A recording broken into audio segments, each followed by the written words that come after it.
Introduction. Shadows at the door. Why Halloween haunts us. The wind howls through the trees, rattling the last leaves of autumn. Shadows flicker in the candlelight, and somewhere in the distance, a child's laughter mingles with the echo of ancient fears. It's Halloween, a night when the ordinary world slips, just for a moment, into the extraordinary. But why do we celebrate this night of masks and monsters? What ancient stories whisper beneath the rustle of costumes and the glow of jack-o'-lanterns? Halloween is more than just a holiday. It is a living tapestry woven from the threads of ancient ritual, religious transformation, and centuries of folklore. Every October 31st, millions don costumes, carve pumpkins, and fill the night with laughter and fright. Yet behind the candy and costumes lies a story that stretches back over 2,000 years to a time when the world was ruled by the cycles of nature, and the boundaries between the living and the dead were as thin as a wisp of smoke. This blog post is your invitation to journey through the mists of time, from the windswept hills of ancient Ireland to the bustling streets of modern America.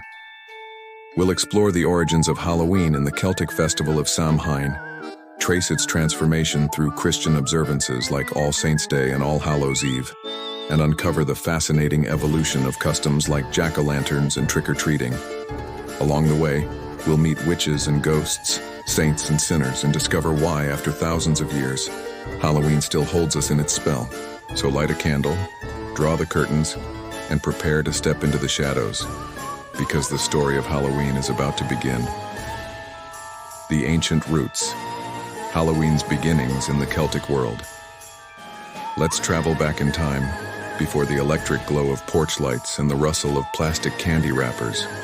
Picture windswept fields in ancient Ireland, the harvest gathered, and villagers preparing for a night unlike any other. This was Samhain, pronounced Samhain, the festival that marked the end of the harvest and the beginning of winter. For the Celts, the night of Samhain was perched on a threshold.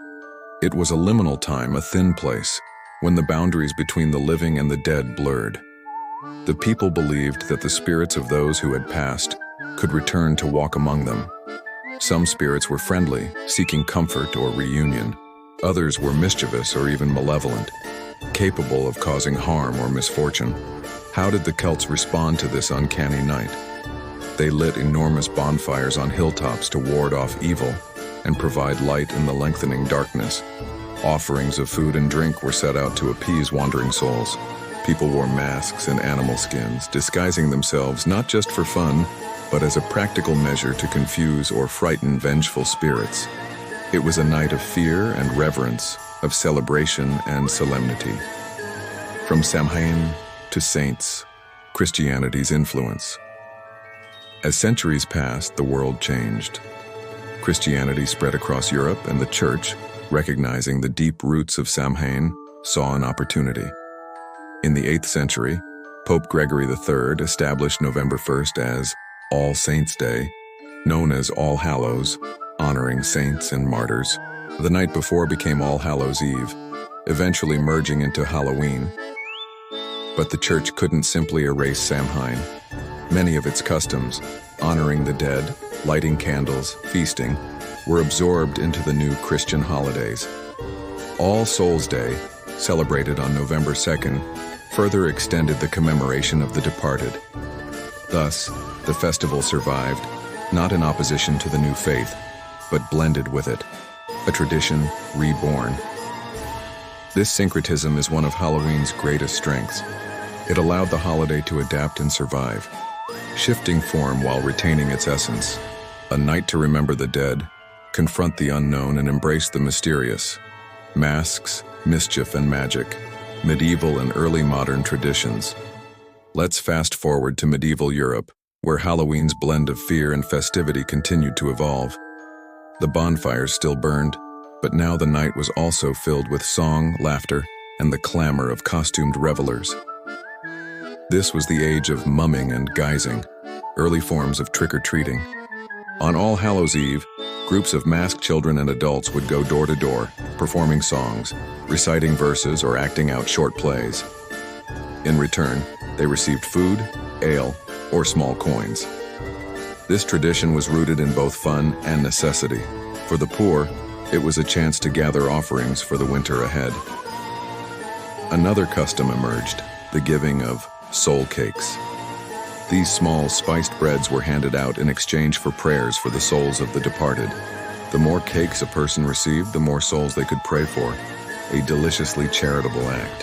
Why were costumes so important? In a world where the dead might walk, disguises weren't just for play, they were for survival. A mask could trick a ghost, confuse a fairy, or turn away an evil spirit.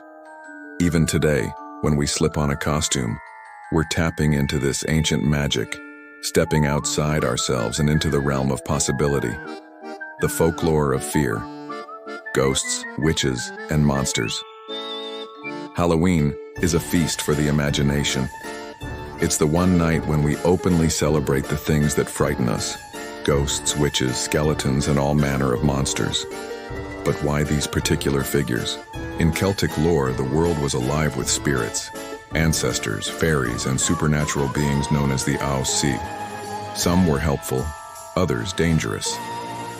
The church, meanwhile, brought its own cast of characters, saints, angels, and demons.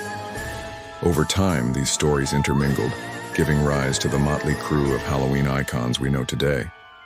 Witches, in particular, became closely associated with Halloween. Feared and misunderstood, the witch embodied the power and peril of the supernatural.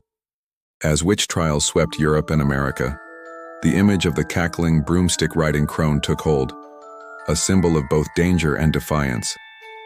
Ghosts, too, were ever present. Halloween offered a safe space to share tales of hauntings, to confront the idea of death and to laugh in the face of fear. Whether told around a fire or whispered in the dark, ghost stories are a vital thread in Halloween's tapestry. Crossing the Atlantic, Halloween comes to America. If you thought Halloween was always an American holiday, think again. For centuries, it was largely a Celtic and British affair.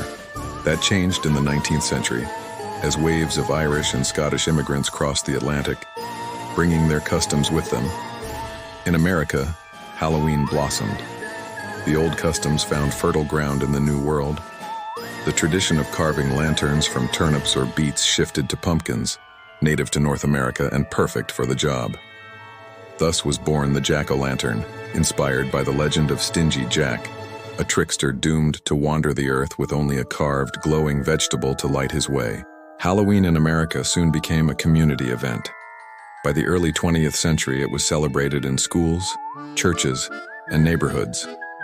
The focus shifted from mischief and pranks to parties, games, and child-friendly fun.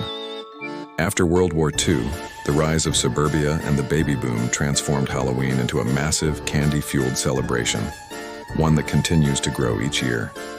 Modern magic, costumes, candy, and community.